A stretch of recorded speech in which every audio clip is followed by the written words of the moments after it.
Je suis contente de retrouver mes collègues, mes amis. Voilà, je me présente. Je suis Sakina Silia Latel. Je suis écrivaine.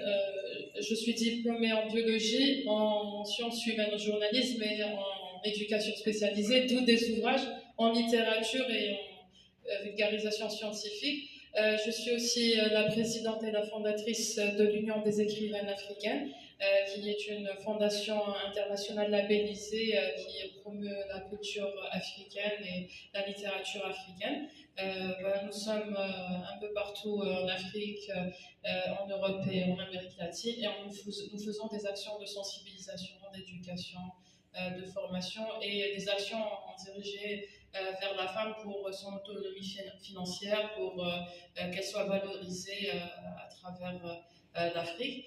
Voilà, j'ai écrit mon premier ouvrage qui est un travail du terroir pour mettre en évidence le travail et la culture africaine, nord-africaine, algérienne à travers des contes, à travers des leçons éducatives, des morales. Ce sont des proverbes, des dictons écrits en langue française et ramassés un peu partout en Afrique du Nord, en Afrique. C'est écrit de manière assez accessible à tout le monde, dans un sens premier primaire, le sens propre et le sens figuré, pour transmettre vraiment, être dans la transmission, surtout en direction des enfants.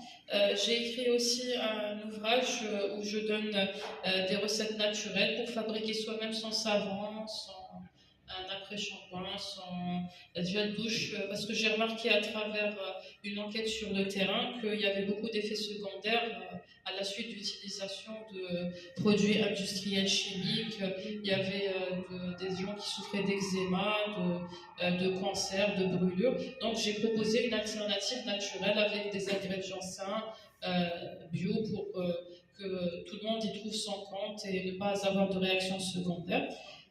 Ces deux livres sont édités aux éditions La Pensée. Et mon dernier ouvrage est un roman, Les Chemins raisonnés, édité aux éditions françaises L'Harmattan.